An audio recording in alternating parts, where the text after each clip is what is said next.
सभे मगहिया भाई बहन के भुलेटन काका के राम राम आथिन मगहिया खबर में सुनथिन देश दुनिया के खबर। मुख्यमंत्री नीतीश कुमार कहल का कि उनका न पद के कोनो लालसा है न उनकर पार्टी जदयू में कोई फूट है, पार्टी है एकजुट। वो कहलन कि हम इंडिया गठबंधन से नाराज भी नहीं। मध्य प्रदेश में 28 गो मंत्री के दिवाल गेल शपथ, जेकरा में 18 गो कैबिनेट मंत्री हत। प्रधानमंत्री नरेंद्र मोदी फिर दोहरौलन सबसे बढ़कर जाती है गरीब, युवा, महिला और किसान। बीपीएससी परीक्षा पास शिक्षक सभे के बिहार में काउंसलिंग शुरू हो गए। बीपीएससी 11वीं 12वीं के 9 विषय में निकालल 3493 शिक्षक के रिजल्ट। अपराध से जुड़ल नया बिल पर राष्ट्रपति कैलान हस्ताक्षर। पूर्व प्रधानमंत्री अटल बिहारी वाजपेयी के जगह जगह देल गेल श्रद्धांजलि।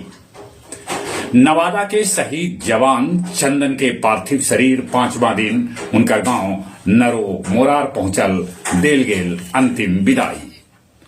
पोप फ्रांसिस कैलन विश्व शांति लेल अपील। ईरान अपन शस्त्रागार में आधुनिक क्रूज मिसाइल शामिल गए।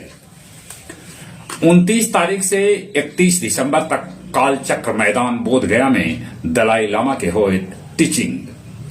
बांके बाजार के लुटवा में पुल निर्माण में लगल 3 गो कर्मी के भाकपा माओवादी कैलन अपहरण, मांगलन 50 लाख के फिरौती, 2 गो आदमी के छोड़ देलन।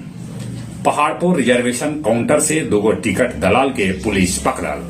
और अब कुछ खेल के समाचार। दक्षिण अफ्रीका के साथ भारत के पहल का टेस्ट मैच आज से, तब ऑस्ट्रेलिया और पाकिस्तान के बीच दूसर का टेस्ट मैच आज से।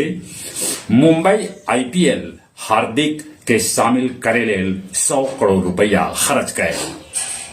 घोड़सवारी में डुमरिया के अंकित के भेटाइल है स्वर्ण पदक। जहां तक मौसम के सवाल है, मौसम विभाग सूचना दिलका है कि 2 से 4 जनवरी के बीच बरस सका है बूंदा बूंदी। चले एक बार फिर से अपने सभे के भुलेटन काका के राम राम।